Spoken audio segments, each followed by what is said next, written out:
welcome to Pinehurst Gardening Corner. I'm Vicki at Pinehurst, and we're going to talk about the basics of gardening this morning.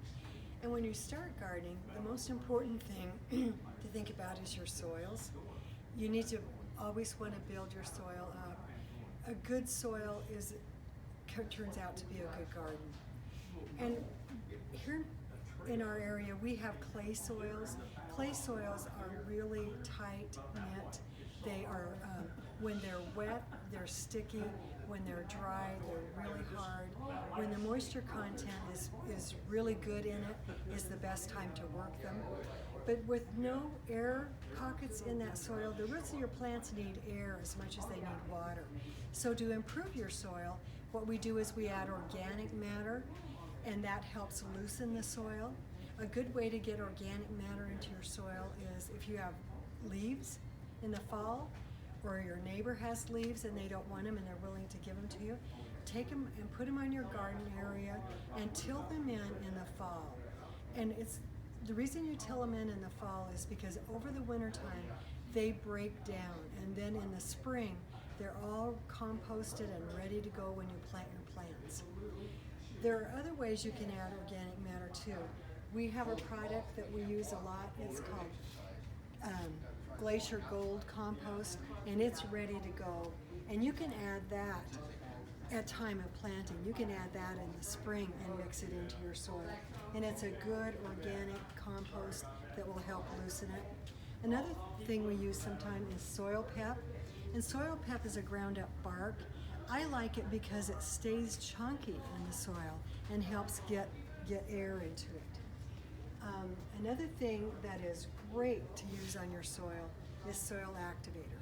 Soil activator is humates, and what humates are, it's a natural product, looks like charcoal. You put it on, we use it on grass. If you put it on your grass, it will decompose the thatch in your grass, the dead grass, and it'll take it down into the soil as organic matter. So it's great for your grass. What it does, and on all of the soil in your yard, it adds microorganisms to that soil. And so it makes the soil healthy. It isn't actually a fertilizer, but it makes all of your fertilizer work better. And so that's a great product. It has so many attributes to it, I can't even tell you all of it, but I would definitely use that on all your soil. Gardens, lawn, flower beds. And you also want to till your soil or turn it. If you don't have a rototill, just take a shovel out there and turn it in the spring before you plant, because what you're going to do is you're going to loosen up that clay soil and kind of break it up, and you're going to get air in it, and that's really good for your plants. So you want to do that before you plant. The next thing we're going to talk about is fertilizer. And there are three types of fertilizer, three ways that it comes. It's either a granular or a water-soluble, meaning that you put it in water and it just dissolves, or a time release. And the time release, here's an example of that, is Osmocote, and it has fertilizer and it's encapsulated. And what it does is you would use this in a hanging basket or your container gardening, and it decomposes over 3 months, so it is a long time feed for your plant. The water soluble, we have a couple of blends of those. That one you also use on a hanging basket or your container gardening. This one, the water soluble lasts about 10 days, and so it is best just to use on those products instead of in the ground, because it's not very economical. And pretty soon you get tired of going out every 10 days and putting this on, and then you forget. And then we have the granular fertilizer, and the granular fertilizer is the best. It's the most economical to use in the ground, and it lasts longer. I think you have to put this on every 6 weeks, and we can handle every 6 weeks, maybe not every 10 days. But when you're talking about fertilizers, all fertilizers have 3 numbers on them. The first number is nitrogen, and nitrogen produces green, lush growth. The middle number is phosphorus, and that produces flowers, fruits, and roots. The fourth number is potash, And that gives your plants structure. It builds, it helps them withstand elements like cold, wind, freezing temperatures, things like that. It just makes your plant strong. And every fertilizer you'll look at has different numbers, and those, we need to pay attention to those numbers. On the lawn fertilizer, it is 2844, so it is mostly nitrogen. And so you wouldn't want to put this on your garden, or you're going to have great big lush tomato plants with very few tomatoes. When you get into your water solubles, this one happens to be a 20-20-20. That one would be really good for your, just getting your plant off and going. You know, you have a basket, you have a planter, you want it to fill out and get really big and lush. And then maybe after that point, you might want to switch to this one. The numbers on this are 9, 58, 8. So you can see you've got a lot of power in this to produce flowers. Your time release is usually a pretty balanced one also. It's 14, 14, 14. So that's good long, this is good long lasting fertilizer. Gardener Special we use a lot. This is great for your garden. We also have one for tomatoes and vegetables. The numbers on this are 11, 15, 11. So we want the plant to grow, we want the plant to be strong, but we mostly want it to produce for us. This fertilizer is for trees and shrubs. It's a 19, 8, 10, because we want our trees to mainly, and our shrubs to mainly grow. If they bloom, we want them to bloom also, so you've got some phosphorus in there for that. This is another product that we use. It's called Root Stimulator, and it is, it's a hormone type fertilizer, but its numbers are 4, 10, 3, because when we plant a plant, the first thing we want it to do, we want its roots to get established in your ground. It also has a product in here that will promote the roots not to dry out so quickly. And this is good when you're planting young plants in the garden because their root balls aren't very big. And sometimes the top of the soil dries out quickly, and so their roots would dry out quickly. So this I would use on anything you plant. Trees, shrubs, vegetables, flowers, and you'll find that it really works good. It's not necessary to use this when you're doing container gardening. Another thing about soils is they have a pH, and our soil here, the pH is quite high, meaning our soils are very alkaline, and some plants don't grow well in a high alkaline soil, but we do have lots of things here that do. The opposite of that is when you have an acid soil, and that would be if you lived in an area that had a high rainfall, like on the coast, and they would have an acid soil. That's why they can grow rhododendrons, azaleas, and blueberries. Those things really require an acid soil, and here they're hardy enough for our area, but they cannot tolerate our pH level. The thing that we see that happens mostly with a high pH is we have a lot of iron in our soil, and iron is a trace element that a plant really needs.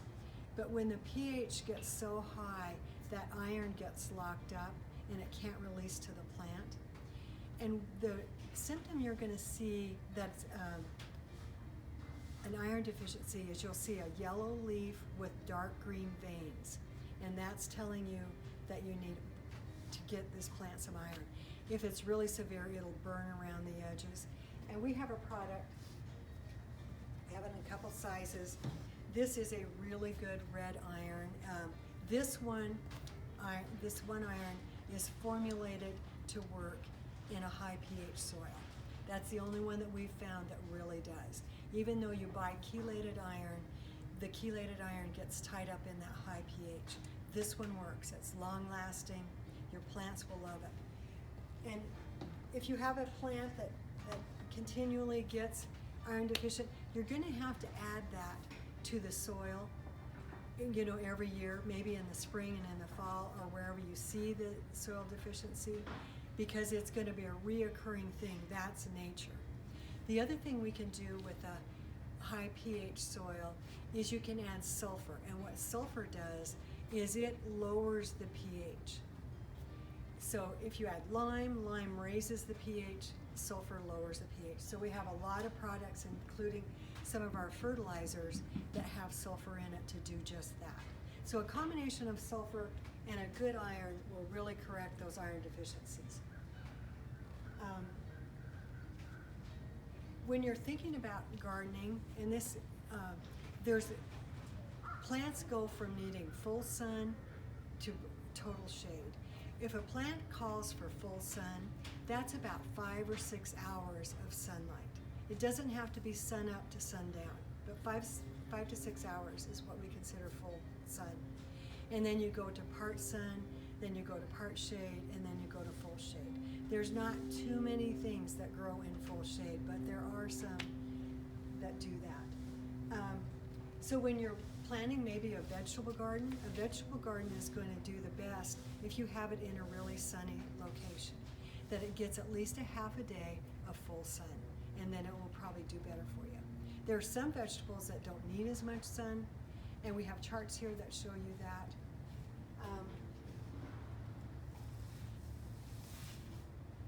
When you're watering, all plants need to be watered, and I think that the best way to water is water really good, let the water move down into the soil. This is especially true on a lawn, because as the water moves down, the roots will go down after that water, and then you let the top of it dry out a little bit, and then water it again. So instead of watering every day, just getting the top wet, you want to let your water run there for a little while, depending on how much is coming out. You kind of can measure to see how much water you're actually putting on. But water it really good, let it soak down, and then let it dry out a little bit. The only time I would vary from that is when you have a new planted garden where your new plants are clear to the top, and then you might want to water a little bit more often. But during the summer, you're probably going to water when it's hot, maybe 3 days a week, 3 times a week would be plenty of water. Now we have some natural moisture coming. It's good, but you can supplemental water maybe once a week. So that's your water. The other thing that I think will make you really successful in your flower garden, in your vegetable garden, and in your shrub beds is if you mulch. When you mulch the soil, and a great thing to use for that is the soil pep. It's ground up bark, and it looks really good when you put it on top of the soil. It gives you this nice rich color. You can also use a compost, would make a good mulch too. But what that does is it puts this layer on the soil, and it keeps the moisture more uniformly moist. Doesn't go from total dry to total wet. The other thing it does is it regulates and keeps the temperature, the soil temperature, more even. And your plants are going to love it. They'll grow so much better.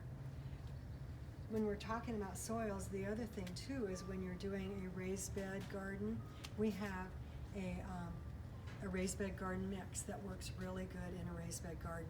If you're ever doing container garden, raised bed garden, you never want to put your regular garden soil into that, because it will just firm up and get so hard and compact. I found that even if you mix half and half with a good soil and your garden soil, you're going to end up having problems. So it's best just to use a planter box mix or a great potting soil for your plants. So those are some tips, some basic tips on just overall gardening, and I wish you luck. Have a great year of gardening.